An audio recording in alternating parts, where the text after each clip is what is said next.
Zotac sent me their ZBox Magnus EN1060. It's a rather interesting barebones system we're going to take a look at in this video.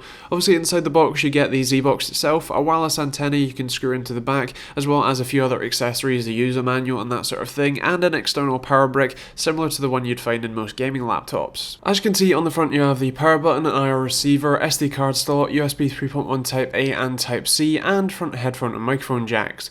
On the back you have a load of ventilation as well as 2 gigabit Ethernet ports, dual display ports as well as dual HDMI ports, 2 USB 3.0 and 2 USB 2.0 ports, as well as a DC in and a wireless antenna sort of spot. Otherwise it's a fairly small form factor. Something to note is this is bare bones, so you will need to install your own SSD and RAM. It's a very simple process. You just clip the SSD into the bracket and then slot it into the ports, and the RAM is literally just put it in at a slight angle, make sure that the notch matches, and then click it in. Now the most interesting thing when I took it apart, because of course I did, wasn't necessarily the cooling solution. This looks fairly beefy for the size, and obviously dual fan assembly. The most interesting thing was actually this M.2 riser slot. They use this M.2 port with this riser card to actually provide that Type C and Type A ports on the front. That's actually quite interesting.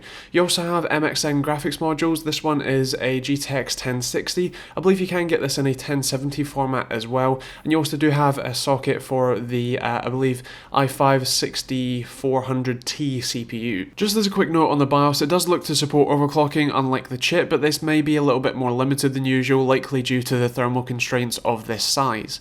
Now speaking of thermals, this was really impressive. The CPU maxed out at 67 degrees, with the GPU maxing out at a total of 72 degrees. Really impressive for this form factor. In fact, actually it's pretty impressive for a GTX 1060 and an i5, so very impressed there. Speaking of performance, this was again really impressive. Of course, this isn't meant to be a 4K gaming machine, but even though this was all of these tests were on very high to ultra settings, getting 36 to 40 FPS at 4K really isn't that bad, especially considering that that's likely what both the PS4 Pro and the Xbox Scorpio will be currently aiming for. But either way, the most important thing I'd like to point out is that 1080p and even 1440p are well over 60 FPS on pretty much every test. So if you're looking for a 144Hz type 1080p gaming machine, or a 1440p 60Hz gaming machine, or even just a living room gaming PC, this is a really impressive shout for you. Obviously GTX 1060 will be happily playing games at very high to ultra settings for the years to come. By the time you spec this out with RAM, an operating system and an SSD or a hard drive, you're looking at somewhere around about £1,000, if not a little bit more, obviously depending on what configuration you go with. This is obviously at the time of filming and in the UK, but for me, this is actually quite an interesting proposition, because this is a small form factor PC. You can't just go out and buy these parts, and the fact that it comes with an MXM module graphics card as well means that in theory there's room for upgrades in the future, which is always nice. I believe it actually comes with a socketed CPU as well, so again it looks like you could potentially upgrade the CPU as well. So again, basically fully upgradable is a very nice thing to have, especially in this sort of form factor. Speaking of form factor, that normally comes with a few trade-offs, especially when you're talking about this much power in something this small. These trade-offs are normally sound and temperatures, and for me this machine is just incredible. The cooling system, as you saw earlier, is still fairly small, but it still managed to keep the CPU at somewhere between 60 and 70 degrees Celsius, and the GPU at somewhere between 70 and 75 degrees Celsius.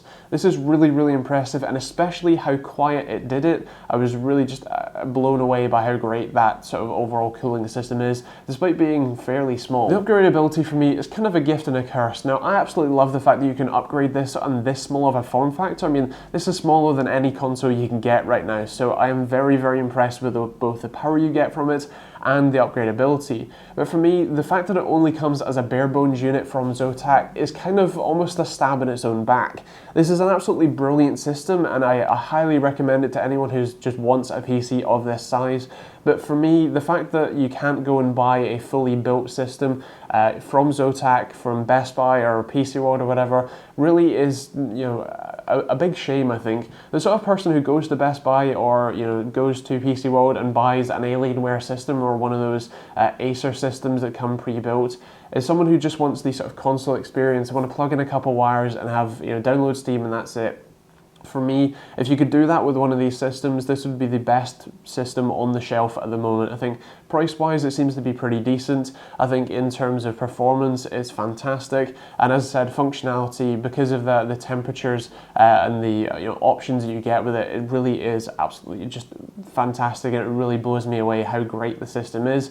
And it's just a massive shame that you can't buy it pre-built and just off the shelf ready to go. I think that brings us nicely to the scoring. I'm going to go with a 4.5 for money, a 4.5 for performance as well. I'd like to see something better than an i5-6400T in here, especially considering that the BIOS looks like it supports overclocking, although this may be an option chosen because of thermal restrictions, so that's a kind of asterisk, as I'd like to see that, but is not necessary. Also, in terms of functionality, I'm going to have to go with a 5 here. It's very upgradable, it's awesome, temperatures are great, it's fairly quiet, and I'm just overall really impressed with that. In terms of styling, I'm going to go with a 4, and TechteamGB score, I'm going to have to go with a 5.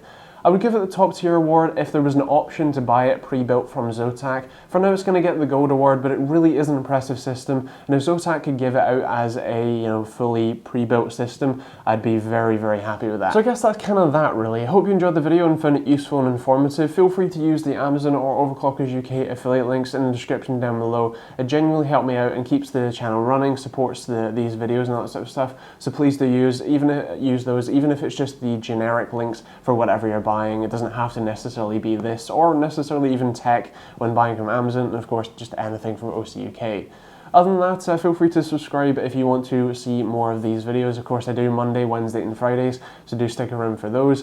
Otherwise, I guess that's kind of that really. Feel free to check out some of the other pre-built system reviews. I'll try and leave a playlist over here as well as some other options for you, and of course the subscribe button over there. And yeah, I guess that's kind of that really. Thank you for watching, hope you enjoyed it, and we'll see you all in the next video.